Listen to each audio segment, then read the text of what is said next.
But YouTube has followed in the steps of Facebook now, and they are now upping their actions against QAnon content. This just was announced this morning, and they've already taken down some of the largest QAnon-centric channels on its platform. These are channels that literally have been, they've taken credit and been given credit by people who say that, their family members lost their job during the pandemic, had all this time, fell onto these specific channels on YouTube while they were home and without work and had nothing to do.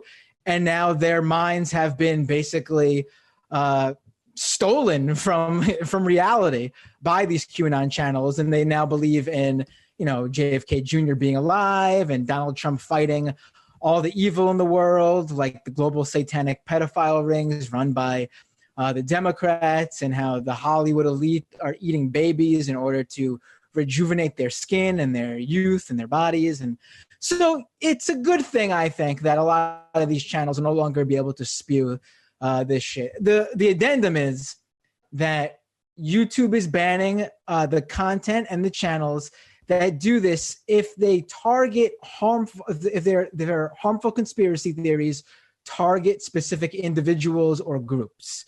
So they can still generally say there's a global pedophile ring out there under the QAnon banner, but they can't come out and say, Tom Hanks is a pedophile. That would be considered banned under YouTube's new rules.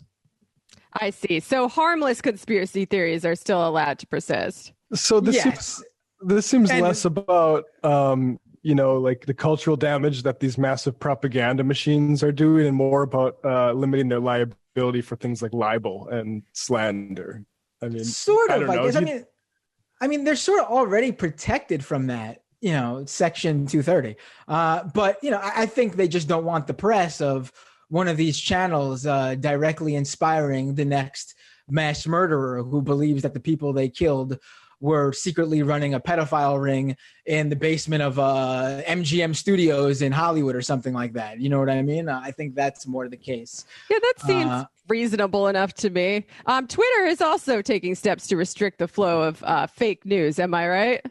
Yeah, people getting upset about it last night. Some libertarian types were like, "Oh no," which is kind of ironic, right? Because you are the ones who wanted the private sector to become more powerful than the state, right? You are the ones who wanted private companies to control the flow of information. And guess what? Private companies aren't subject to the same First Amendment regulations as the state is. So don't get upset when private companies decide, oh shit, this is bad for our image to be spreading crazy lies around. We'd better do something about it. Right.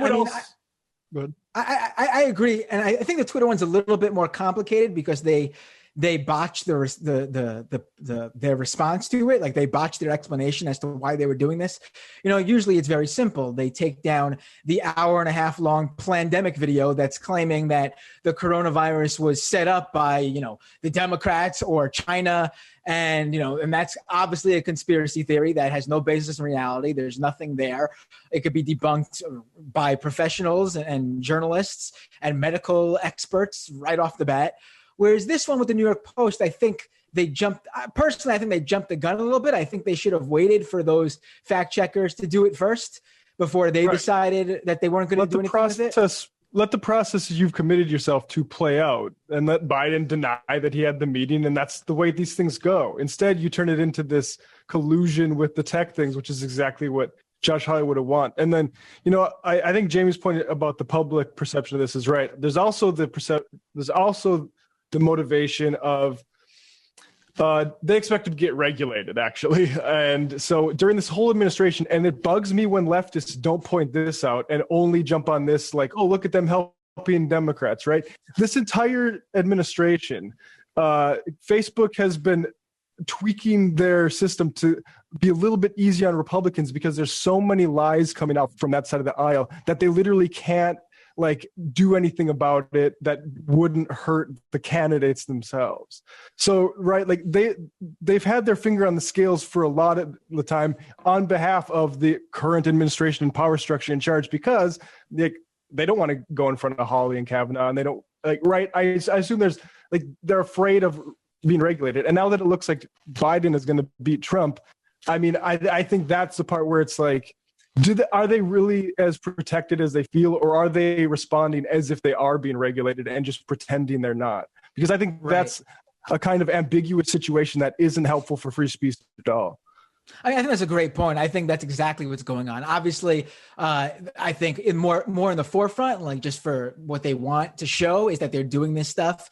So so they could get rid of the bad press, so they could. But when it comes down to it, what does the bad press lead to? Like, they don't just care that the New York Times is talking crap about them.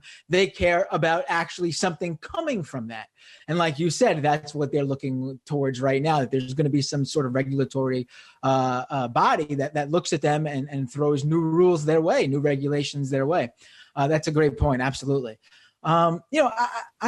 I think the slippery slope thing is obviously a concern, but I think that's just more like, do we want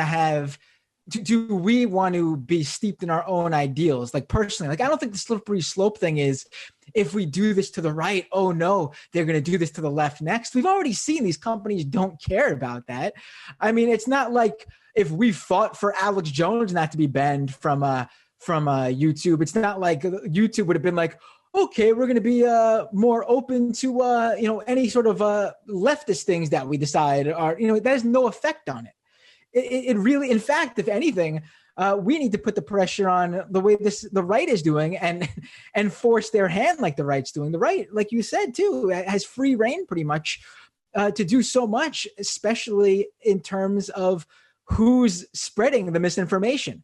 Like, these companies have basically come out and said, yeah, we have a bunch of policies that affect pretty much everyone, but politicians, and especially Mr. Donald Trump, numero uno right there.